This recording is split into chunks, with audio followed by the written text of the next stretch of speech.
प्रदेश high court में क्या होगा? जो आउटसोर्स ठेका संविदा दैनिक वेतनभोगी या अन्य अस्थायी कर्मचारियों द्वारा न्यूनतम वेतन एवं अंडरटेकिंग को लेकर के केस लगाए गए थे, हाई कोर्ट से क्या अपडेट है?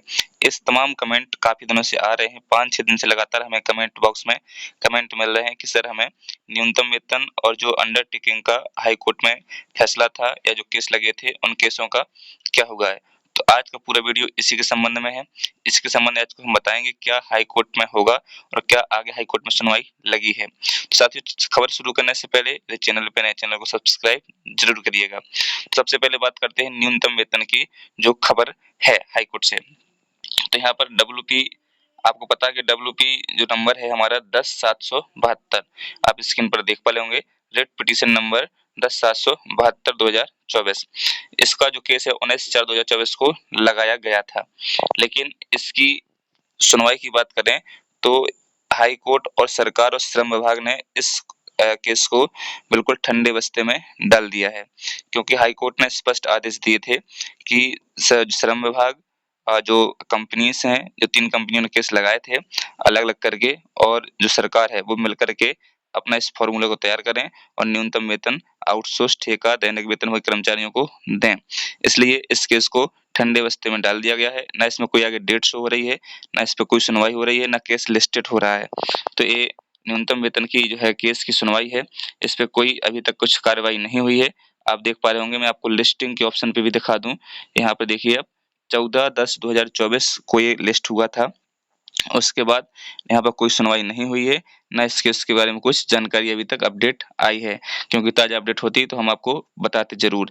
लेकिन आप लोग बार-बार कमेंट कर रहे हैं, इसलिए मैं आपको इस वीडियो में बता रहा हूँ।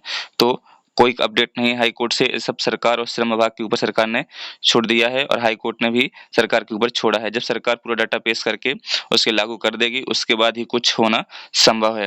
अब बात कर लेते हैं जो अंडरटेकिंग को लेकर के केस लगाया था उसमें क्या है।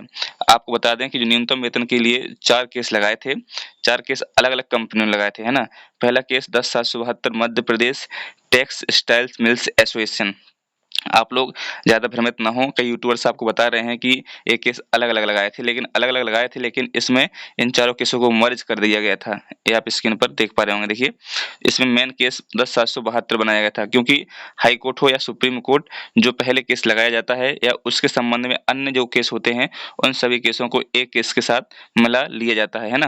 क्योंकि उनकी सुनवाई एक साथ ही होती है। यानी जो केस आप देख पा रहे होंगे स्क्रीन पर, ये सभी केस जो हैं एक ही कैटेगरी के थे, एक ही न्यूनतम वेतन के लिए थे, इसलिए ये केस एक साथ मर्ज कर दिए गए थे। यानी मेन केस जो है 10,772 बनाया गया था, जो Madhya Pradesh textile mills association द्वारा लगाया गया था।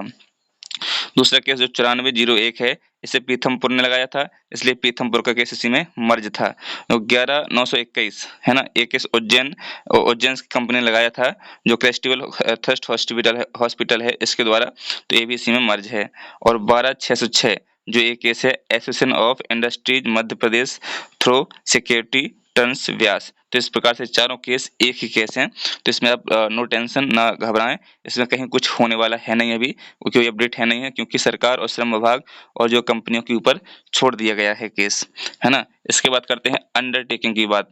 तो अंडरटेकिंग में भी यही सेम कंडीशन है, क्योंकि इसमें भी कोई अपडेट नहीं है। 20,871 इसका केस नंबर है, रेट पिटीशन नंबर 20,871। अंडरटेकिंग का केस भी ठंडे बस्ते में ही पड़ा है, क्योंकि इसका कई कारण हो सकते हैं इसके, या कम केस लगाए जाना। क्योंकि अंडरटेकिंग की बात करें तो जो शिक्षा विभाग के जो आउटसोर्स कंप्यूटर ऑपरेटर है ने केस लगाया था, इसमें कई कारण देखने को मिल सकते हैं कि 4,000 कंप्यूटर ऑपरेटर्स काम कर रहे हैं, तो मात्र 100 से 200 लोगों ने केस लगाए हैं।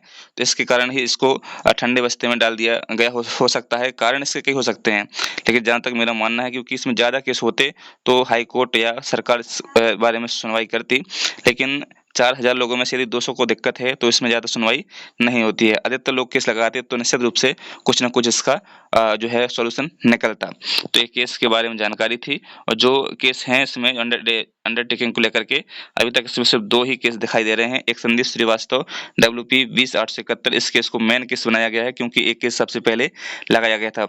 उसी से संबंधित केस छतरपुर जिले से लगाया गया था हरिचरण कुशवाहा और अन्य के साथ। तो ये WP 23,142 नंबर था, इसको इस इसके साथ कनेक्ट कर दिया गया है। तो साथियों एक केस थे, हम आपको बता रहे थे, ये सभी महत्वपूर्ण केस है। लिस्टिंग पे जाके देखेंगे तो लिस्टिंग में भी 15/10/2024 से भी दिखाई दे रहा है, यानी लिस्टिंग भी नहीं हुई है कि आगे सुनवाई कब होना है। और इसके बारे में यदि न्यूनतम वेतन की देखें तो न्यूनतम वेतन क्या है उसके बारे में बता दें कि न्यूनतम वेतन क्या है, क्योंकि इसमें काफ़ी लोग परेशान हैं। ये आप देख पा रहे होंगे न्यूनतम मजदूरी क्या है। न्यूनतम मजदूरी वह न्यूनतम राशि है जो एक नियोक्ता को अपने कर्मचारी को देना ज़रूरी होता है। इसका मकसद यह सुनिश्चित करना है कि कोई भी कर्मचारी शोषण का शिकार ना हो और इसे अपना जीवन चलाने के लिए पर्याप्त पैसा मिले। भारत में न्यूनतम मजदूरी अधिनियम 1948 के तहत न्यूनतम मजदूरी तय की जाती है। इस प्रकार से न्यूनतम मजदूरी है। इसमें बासुदेव शर्मा ने लिखा है कि अन्याय के खिलाफ संघर्ष के लिए जानकारियों का होना ज़रूरी है। हमारी कोशिश है कि पेज पर आपको हितों की जानकारियाँ मिलती रहे, जिससे आप दिमागी तौर पर संघर्ष के लिए तैयार रहें। सभी साथी आउटसोर्स की आवाज़ पेज पर अधिक से अधिक जुड़ें एवं यूट्यूब चैनल से भी अधिक से अधिक जुड़ें। इस प्रकार से यहाँ पर और भी है कि न्यूनतम मजदूरी न देने पर क्या होगा। अगर कोई नियोक्ता न्यूनतम मजदूरी नहीं देता है तो उस पर कार्रवाई हो सकती है। पहली बार गलती करने पर 500 रुपये तक का जुर्माना, दोबारा गलती करने पर 1000 रुपये तक का जुर्माना या 6 महीने तक की जेल या दोनों। लगातार गलती करने पर 1 साल तक की जेल हो सकती है। इसलिए सभी नियोक्ताओं को न्यूनतम मजदूरी का पालन करना चाहिए, ये ज़रूरी भी है। साथियों यदि हाईकोर्ट से कोई भी अपडेट आएगी तो हम आपको निश्चित रूप से चैनल के माध्यम से बताएंगे। आप टेंशन ना हो लें, आप परेशान ना हो, बार-बार आप कमेंट ना करें हाईकोर्ट के बारे में। यदि और कोई प्रश्न है तो हमें बताइएगा, उसके बारे में हम आपका जवाब ज़रूर देंगे। साथियों उम्मीद है कि आप लोग सभी संतुष्ट होंगे और इसी के साथ विदा लेते हैं इस वीडियो से। मिलते हैं नए वीडियो में नई अपडेट के साथ। जय हिंद, जय भारत, टेक केयर।